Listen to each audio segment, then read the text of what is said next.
We don't get to violate people's constitutional rights because somebody in our chain of command tells us otherwise. It's not how.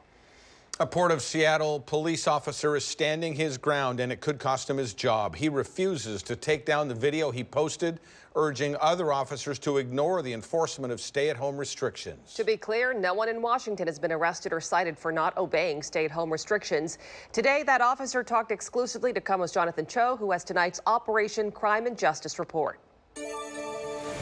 I'm just simply asking people to look inside of themselves and do what they're comfortable with. Port of Seattle police officer Greg Anderson says he has no regrets. In fact, he's doubling down on the message. I don't want to see the citizens get pushed to a point where they feel like we have to defend our constitutional rights against the government. After weeks of watching police officers across the nation arrest or fine people for violating stay-at-home orders, Anderson says he's had enough. And even though I wasn't personally being asked to do that stuff was starting to bother me. I'm speaking to my peers. Sitting inside his patrol car, he took to Instagram last week and posted this nearly 9-minute video. I'm seeing people arrested or cited for going to church. I don't know what crime people are committing by doing nails in their own house. It touched a nerve and went viral. We need to start looking at ourselves as officers and thinking, is what I'm doing right?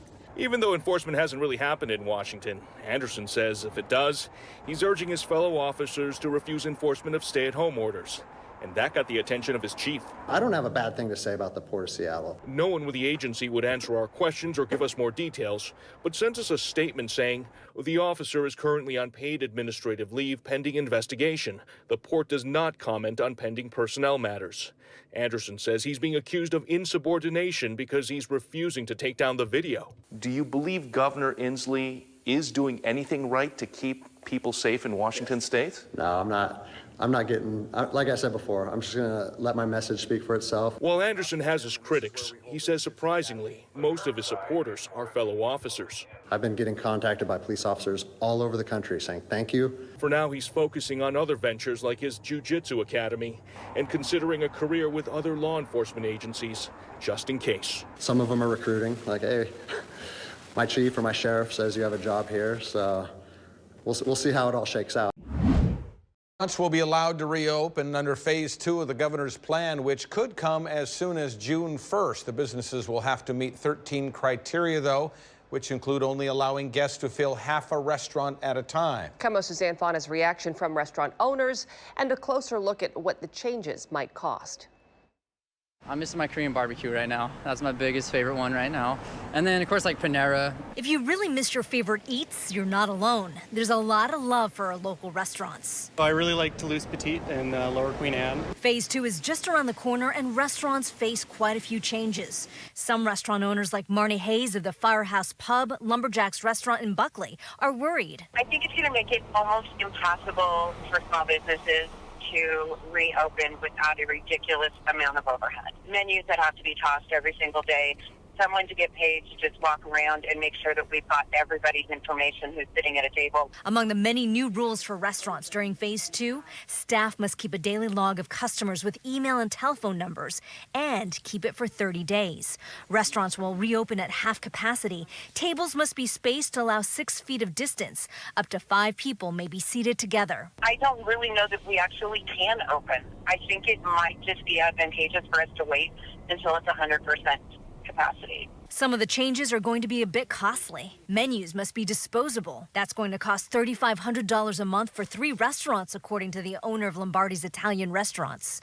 Every restaurant will face added costs because of the extra regulations. I think the long-term picture for restaurants is bleak, regardless of whether we have to implement more restrictions. The math doesn't add up. It doesn't add up for businesses. We'll figure it out, but it's going to be impossible to make money.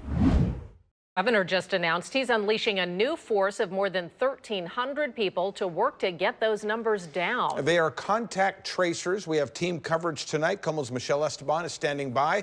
But we begin with KOMO's Keith Eldridge. And Keith, we've been hearing a lot about contact tracers. Yeah, we didn't know that was even a term several months ago, but now the governor said all along it's not only important to be socially distant and also to get testing in, but also that once you find out someone is affected, that you trace the people that they may have come in contact with. Now, basically, this is all going to be detective work, mostly over the phone.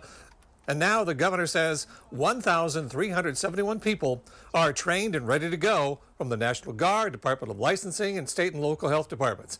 He stressed that only necessary information will be obtained. They won't be asking for your immigration status, social security number, financial information, or marital status. He says your privacy is top priority. The information collected is only used by public health and it is confidential. It will not be shared. Contacts will not be told the name of the person who may have exposed himself to COVID-19. Well, the governor said the idea is to box in the virus. The first step is for you to quarantine if you get the symptoms of COVID-19. The ramping up of testing. More test kits, by the way, are headed this way from the federal government. Isolate quickly because time is of the essence, and contact tracers will be in touch in a hurry so they can let others know that they need to get quarantined. And if they get symptoms, the cycle starts all over again. Now, the contact tracing is not a new thing. They've been doing this with hepatitis and with tuberculosis, but this now is a huge force that just now is forming a very important job to get ahead of COVID-19. We're live in Buckley. Keith Eldridge, KOMO News. Keith, thank you. The state is still waiting on more test kits from the federal government right now, which will help some areas of the state get better access to testing. Overall, though, State Health Officer Dr. Kathy Lofi says we're testing more now than before, around 6,500 people a day. The state expects to test even more when it receives a shipment in the next day or so from the federal government with a number of supplies, including about 150,000 swabs.